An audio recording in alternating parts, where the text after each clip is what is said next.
susu itu air suci, tapi tidak mensucikan. Ya kan? Tapi mereka gunakan itu sebagai wudu, sebagai ya, mungkin untuk mensuci yang lain dan sebagainya. Ada yang mengencinginya, ada pula yang menyiramkannya di tempat-tempat najis atau di atas bumi dan menginjak-injaknya. Nah, itu sebagaimana orang menginjak-injak ayat Allah Al-Quran dengan tulisan, nah, begitulah dia menginjak susu yang bersih, yang suci, kemudian dinistakan. Jadi kekufuran itu bisa dengan cara atau melakukan perbuatan yang paling keji, ya, paling keji, paling kotor, paling maksiat, paling berdosa. Contohnya apa? Sholat dalam keadaan junub, melakukan zina dengan mahramnya, dan berwuduk sebelum sholat dan menggunakan khamar.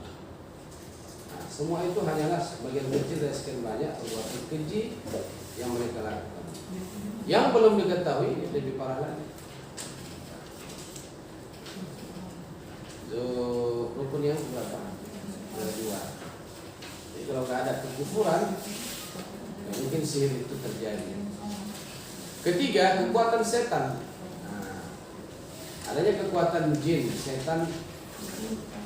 Kalau setan yang nggak kuat, mungkin sihir itu terjadi. Ada kecepatan gerak, kecepatan membawa benda berat, kekuatan penciuman, kekuatan merubah bentuk dan penjelmaan, kekuatan mengangkat benda berat, ya, kekuatan akal dan seterusnya. Ada yang menarik gitu kan. Ini mungkin juga banyak orang yang tidak memahami.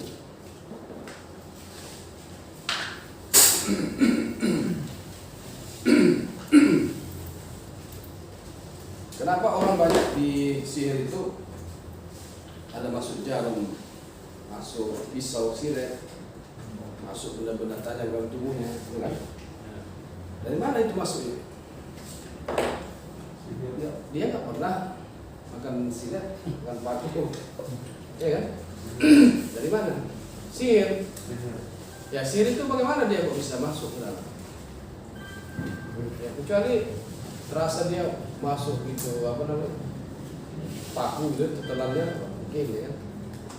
Nah itulah kekuatan setan itu, kekuatan jin.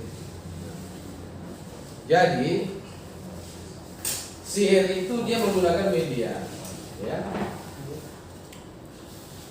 Tadi apa? Ada ilmu sihir, ada ilmu mifik misalnya, tawafak, tulis-tulis kan, huruf angka, simbol-simbol, ya.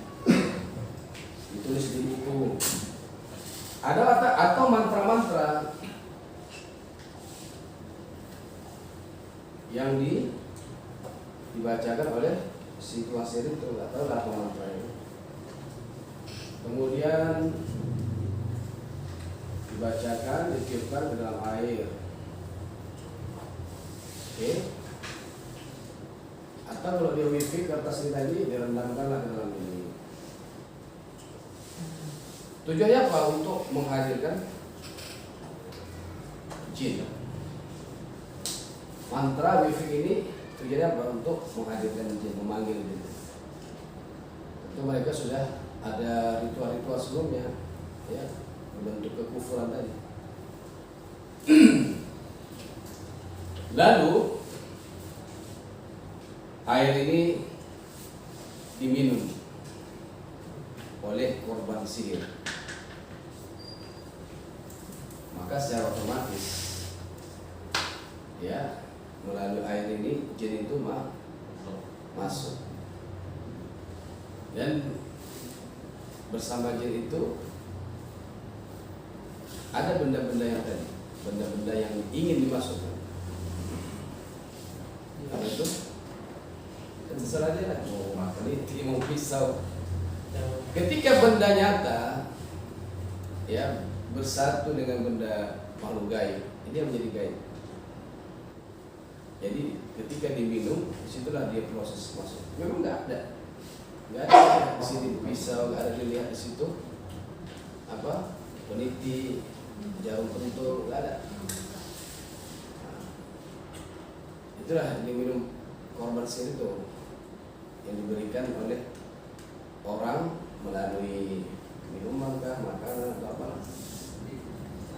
Dan benda-benda nyata yang ingin dimasukkan tadi masuk bersama jin ke dalam tubuh.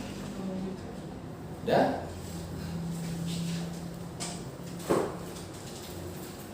kemudian setelah diminum, ya bersemayamlah benda-benda itu di bagian tubuh. Di mana mau dituju nanti, jantung, di mana. Jin itu yang membawa. Dianalogikan, sini ada. Dianalogikan ketika jin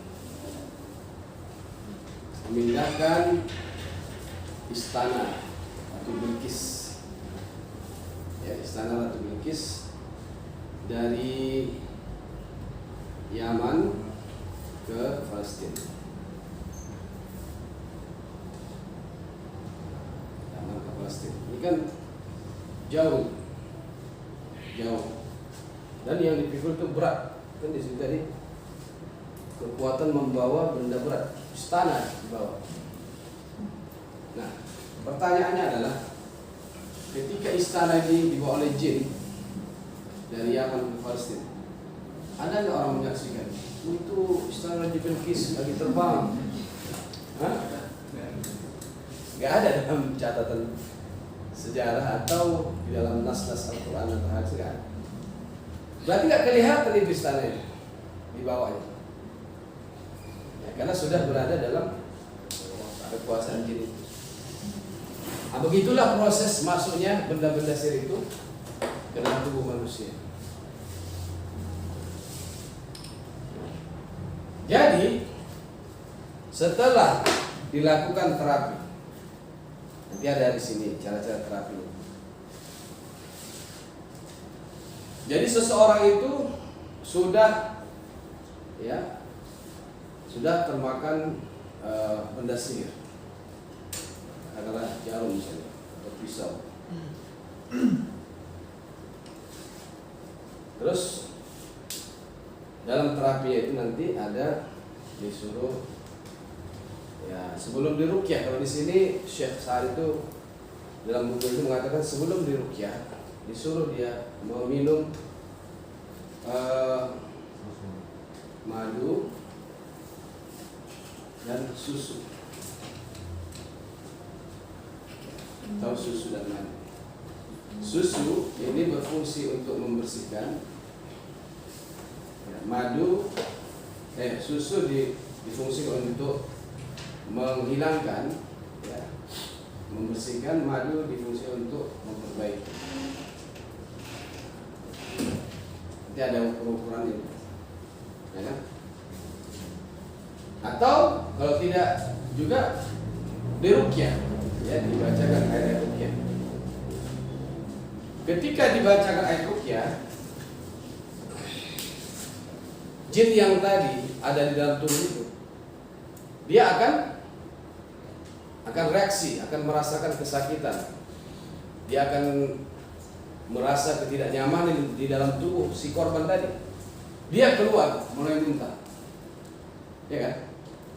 Keluar mulai muntah atau keluar dari jalan yang dia suka, bisa aja dari bawah, dari kuping atau dari telapak tangan, ya. Maka benda-benda ini pun ikut keluar. Jadi sudah terbatalkan sihir tadi, akhirnya berpisahlah benda itu dengan jinnya.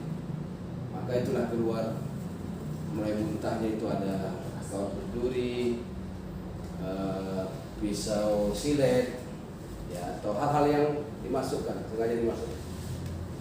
Nah, jadi menurut pengalaman saya pribadi, ada pasien itu ketika diruqyah keluar kawat yang karat,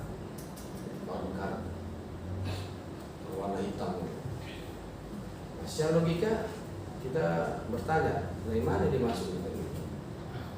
Ada lagi Seorang mahasiswi saya rukyah, ketika dia di rukyah itu dia menjerit-jerit sambil menggenggam tangannya begini. Begitu dia lepas tangannya sudah ada di sini silet. Silet itu separuh, kan silet dua matanya, hanya ada separuh gitu. Dan di sini ada luka, tapi nggak ada darah. Jadi ketika dia menjerit gitu, buka tangannya ada silet. Nah, jadi itu kalau bagi orang yang tidak memahami, kok bisa ada silet? Kok bisa keluar? Nah, itulah tadi cerita ini kalau kita sampaikan kepada orang yang nggak pernah mengalami, jangannya dongeng, cerita-cerita ilusi. Tapi begitulah kenyataannya. Ya mungkin yang pernah merukyah juga sudah pernah mengalami hal seperti itu. Ada pasiennya muntah, benda-benda yang mungkin tidak, benda-benda yang asing dari tubuh kita. Jadi begitulah prosesnya. Maksudnya benda-benda itu dalam tubuh manusia. Ustaz, apakah kita bisa tahu air yang sengaja sihir itu, kita bisa tahu bahwa ini air ini ada sihir di dalamnya itu, Ustaz? Terus kemudian yang kedua, Ustaz, kan ada hadis yang menyebutkan bahwa kalau kita makan kurma 7 buah ajwa bisa terhindar dari sihir. Apakah kita mengkonsumsi kurma pada pagi hari, kemudian terminum kita air yang ada dalam sihir itu, apakah bisa langsung tertangkal itu, Ustaz? Ya. Jadi sihir ini seperti yang saya jelaskan tadi, dia ada kekuatan jin di situ kan, yang memasukkan benda-benda. Nah, segala sesuatu wasilah atau media yang direkomendasikan oleh syariat untuk mengatasinya itu berefek. Masuklah kurma ajwa, kemudian apalagi air yang sudah dirukyah dan sebagainya. Tentang bagaimana apakah kita bisa tahu di dalam air itu ada sesuatu yang sudah disihir, ya, kemudian terminum oleh kita. Itu kita sebagai seorang mukmin, sebagai muslim yang kalau kita misalkanlah tidak melakukan kejahatan atau kita mengikuti syariat, sebenarnya hanya sensitivitas saja yang memberikan sinyal seakan-akan kita merasa itu tidak baik. Tapi kalau kita lihat benda ini sudah disihir atau enggak, memang secara zahir tidak ada. Dan minuman-minuman itu atau benda-benda sihir yang dikasih oleh seseorang kepada kita dengan tujuan untuk menyihir kita, itu juga tidak diberikan secara terang-terangan gitu. Pasti dengan melalui cara-cara tipuan atau bagaimana kita merasa itu bukan sesuatu yang membahayakan gitu kan. Jadi tidak ada ciri-ciri istilahnya, tapi hanya sensitivitas kita. Pertama, kita kalau masuk ke warung atau ke rumah makan yang ada unsur-unsur sihir ya, kita merasa tidak tertarik aja gitu makan di situ. Kita merasa tidak tertarik, atau setelah kita masuk mungkin kita tidak merasa enak atau muntah atau apa gitu kan. Jadi tidak ada, ya semua tahu saya lah ya, mungkin kalau yang lain tahu lah. Semua tahu saya tidak ada sesuatu hal yang menunjukkan ciri-ciri tertentu bahwa minuman itu atau makan itu kena sihir sehingga kita menjauhnya.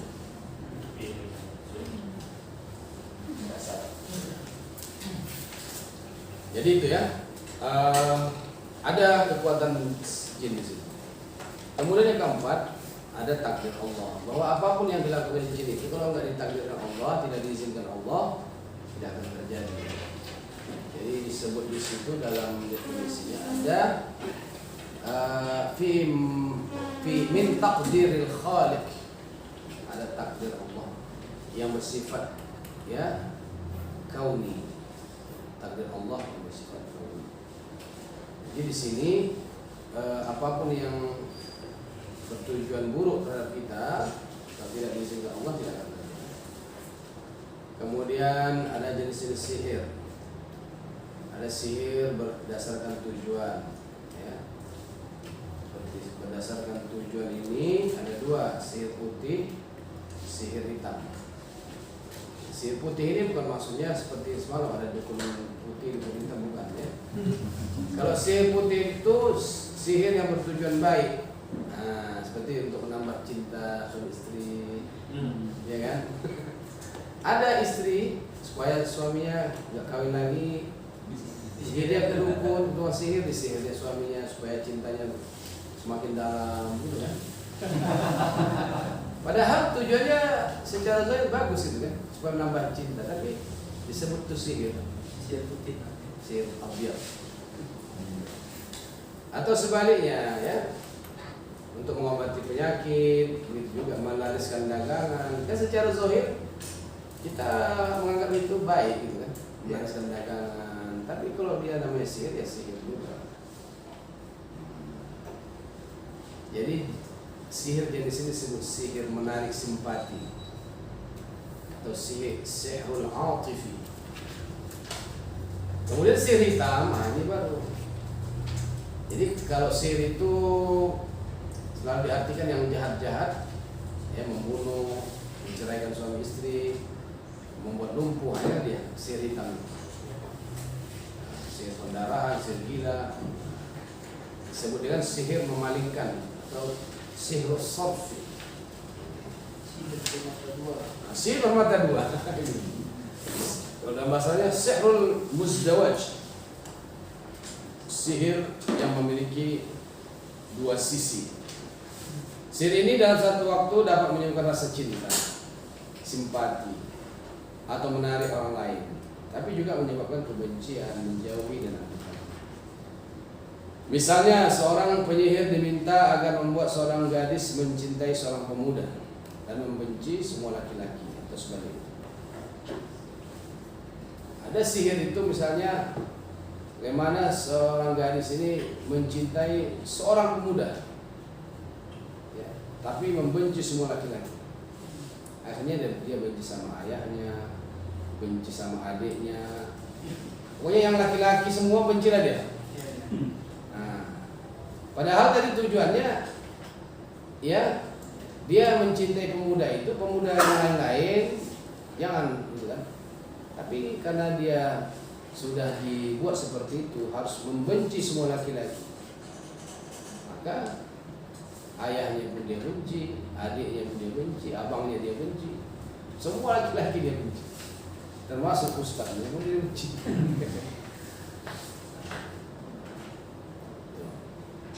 Itu jenis sihir berdasarkan tujuan. Ada jenis sihir berdasarkan cara penulisan.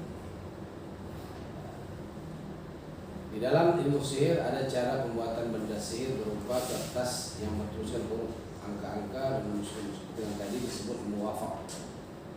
Berdasarkan penulisan benda sihir berupa kertas, dibagilah sihir itu menjadi tiga. Ada sihir tunggal mufrad, yaitu yang dimaksud dengan sihir tunggal atau mufradnya sihir yang menggunakan benda sihir yang bertuliskan huruf saja. Jadi kalau dia jenis wafaq itu wifik, misalnya yang ditulis di situ hanya huruf-huruf saja, tidak ada angka, tidak ada simbol, ya, bertuliskan huruf saja, atau angka saja, atau simbol saja. Kalau angka saja berarti semua nomor. Kalau simbol saja berarti simbol-simbol, bintang, bulan, apa lagi kan. Ada sihir ganda, sihir muzdawaj tadi, ya. Yang dimaksud dengan sihir ganda ini apa? Di dalam tulisan itu menggunakan huruf dan angka dua berarti. Ya, di dalam tulisan-tulisan mifik itu hanya ada huruf dan angka, simbol tidak ada. Atau dia hanya menggunakan simbol dan huruf, pokoknya dua lah. Dari yang tiga itu hanya dua saja yang dituliskan. Kalau sihir gabungan atau sihir murakkab, semuanya ada. Ada angka, ada huruf, ada simbol-simbol. Kemudian jadi sihir berdasarkan tempat benda sihir. Ada 3 jenis sihir bagian dalam tubuh. Sihir dakhili. Sihir dakhili ini, ya, sihir ini diupayakan oleh tukang sihir agar masuk ke dalam tubuh manusia sehingga bekerja dari dalam dan masuk ke dalam perut atau dadanya. Artinya benda sihir berada di dalam tubuh manusia yang menjadi sasaran sihir tersebut. Nah, sihir jenis ini terbagi 3. Sihir makanan, sihir makul. Itu sihir itu termakan melalui makan. Ya. Benda sihir dimasukkan ke dalam makanan dan diberikan kepada objek atau sasaran sihir dengan tanpa disadari. Jadi sihir ini bisa menimbulkan pengaruh buruk pada lambung, pencernaan. Akibatnya dapat menyebabkan muntah-muntah, mencret, susah buang air besar. Selain itu dapat pula menimbulkan bau busuk atau aroma yang tidak sedap melalui nafas, keringat atau ketika buang angin. Di dalam perutnya seperti ada suara aneh-aneh yang berasal dari perut atau terasa panas dan sakit khususnya ketika diruqyah. Dia sakit perutnya. Pada saat tertentu keluar benda-benda aneh saat buang air besar atau dari mulutnya keluar rambut, kuku, benang, tadi benar. Ada juga yang menyebutkan tanda-tanda selain itu adalah wajah menghitam, mimpi melihat benang tersimpul di matanya, tempat sunyi atau di kulit. Ciri-cirinya apa? Mules atau lambung selalu goncang, hilang selera makan, makannya rakus, selalu muntah khususnya ketika bangun tidur, selalu merasa lapar meskipun sudah makan, tidak mau mengkonsumsi makanan tertentu yang biasanya disukai, atau sebaliknya terlalu suka terhadap makanan tertentu tanpa sebab padahal dia tidak suka. Jadi kalau ada orang seperti itu, dia suka apa misalnya, suka makan lontong misalnya, ketika dia benci lontong tanpa alasan, atau sebaliknya dia selama ini gak suka lontong tapi itu tiba suka luar biasa, sedikit lontong. Terus orang seperti ini salah satu cara mengobatinya itu tadi harus dengan susu dan madu. Terjadi ilusi hayalan, melihat sesuatu yang tidak dilihat orang lain, selalu merasa ada yang mengikuti di belakang, khususnya ketika berjalan sendiri dalam gelap, tidak suka memakan labu atau sebaliknya. Ini namanya keterangan dari saat ini. Ya, labu ini menurut beliau sangat dibenci oleh setan. Jadi ada orang tidak suka makan labu, ya. Terus sebaliknya suka secara berlebihan. Itu sihir yang dimakan. Ada sihir yang diminum, yang bersama. Tadi melalui makanan, ini melalui minuman. Ciri-cirinya bisa dilihat di situ, ya. Selalu merasa asam ya, mulutnya, dadanya panas, hilang selera, dalam perutnya terasa panas, tidak suka minuman tertentu, amat seperti tadi. Ada orang yang suka kopi tiba-tiba benci kopi, ada yang selama ini benci tiba-tiba suka, itulah seterusnya. Kencing terasa panas tanpa ada sebab secara medis, selalu merasa tercekik seolah-olah ada tangan yang mencikinya, selalu merasa mual khususnya ketika bangun tidur. Itu sihir yang terminum atau sihir masyrub. Kemudian ada sihir hirupan, terhirup, ya, as-sihrul mashmum. Jadi kadang-kadang begini, ada minyak wangi yang sengaja sudah disihir, dipakai oleh seseorang untuk menyihir orang yang menjadi tujuan. Pakainya yang wangi tadi di depan orang yang mau disihir, sehingga orang itu pun tersihir, atau dipercikkan atau disemprotkan di ruang tertentu, ya, untuk menyihir seseorang. Ini ciri-cirinya selalu merasa pusing di kepala, mengalami keluhan medis di hidung dan pernapasan. Baca lagi ya, nanti terlalu panjang kita baca habis waktu kita. Intinya begini, ini ciri-ciri ini seperti layaknya ciri-ciri gangguan jin, sihir dan sebagainya. Ini hanya berdasarkan kebiasaan, bukan pasti ya. Nanti jangan pula kalau pusing ada pula sihir ini. Ini tentu melihat kepada hal yang biasa terjadi pada kasus-kasus tertentu. Jadi bukan dapat kita pastikan pokoknya kalau begini sihir. Tidak. Itu yang dalam ya. Dimakan, diminum, dihirup. Ya, masuk ke dalamnya. Ada sihir khariji, sihir yang berada sihir bagian luar. Nah, sihir yang dipercikkan di depan rumah, dipercikkan di atas meja, dipercikkan di mana biasa lewat. Nah, itu marsyush. Ya, benda sihir dilarutkan dalam air dan dipercikkan di tempat yang biasa dilalui oleh korban sihir. Jika diinjak oleh objek sihir, hal itu akan berpengaruh padanya dengan izin Allah. Ciri-cirinya merasa sakit kebas berat pada kedua betis dalam waktu yang cukup lama, merasa kejang pada kedua telapak kaki, timbul urat pada kedua betis pada waktu tertentu dengan bentuk yang menjijikkan, sakit persendian tanpa ada sebab secara medis, lalu mimpi melihat air seperti laut, sungai, hujan, parit, air terjun, danau, rawa-rawa. Ini termasuk ciri-ciri kalau dalam konteks mimpi.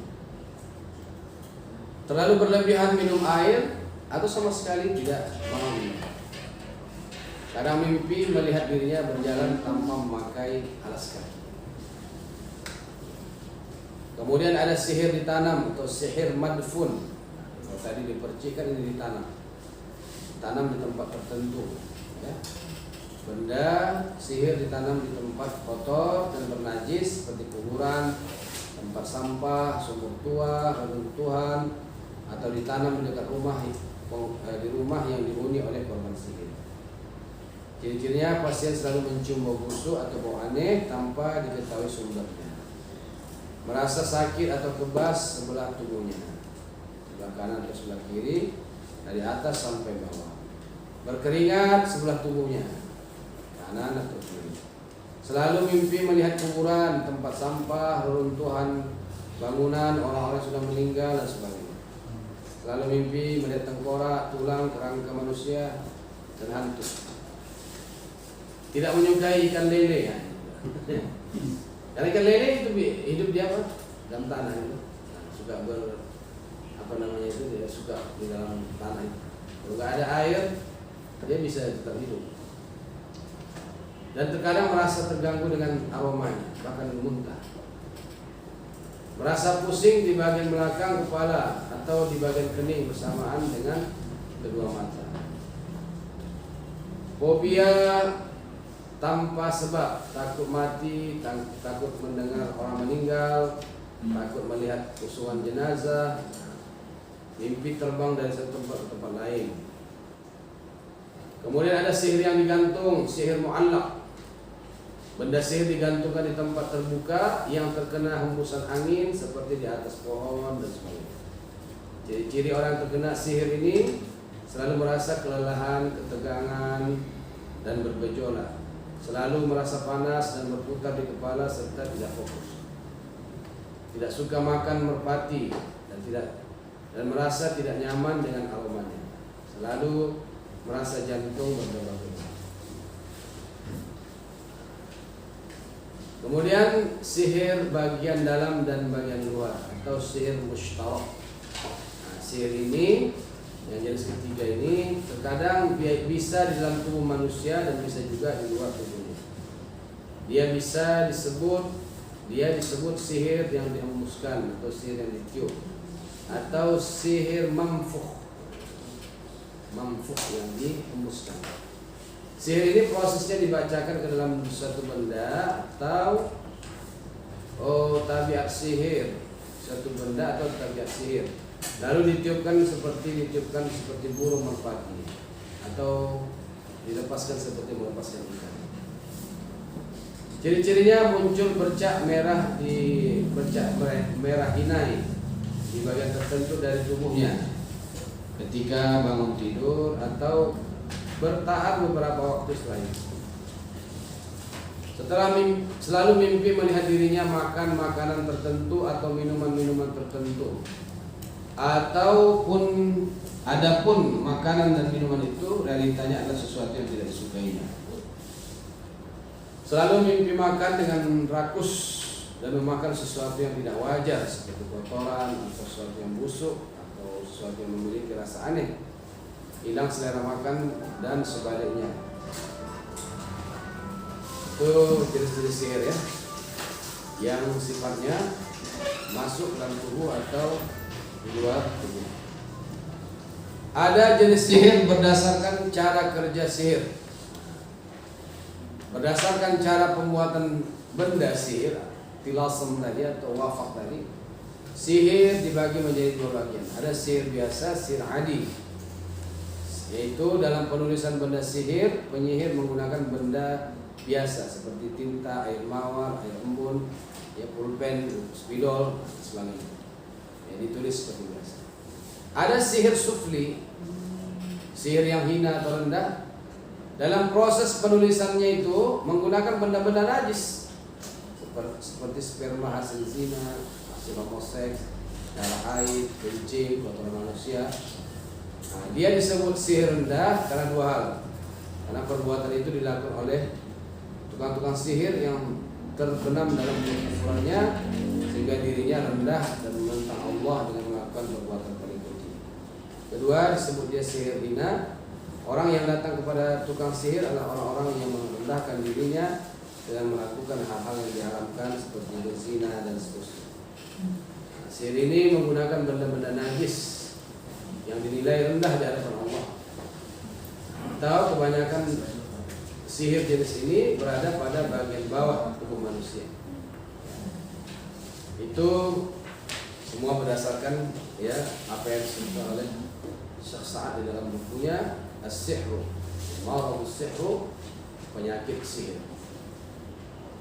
Nah, itulah ya keterangan dari penyakit yang disebut dengan sihir yang bisa diatasi dengan ruqyah syar'iyyah. Jadi banyak sekali hal-hal yang perlu kita dalami ya, khususnya berkenaan dengan sihir ini.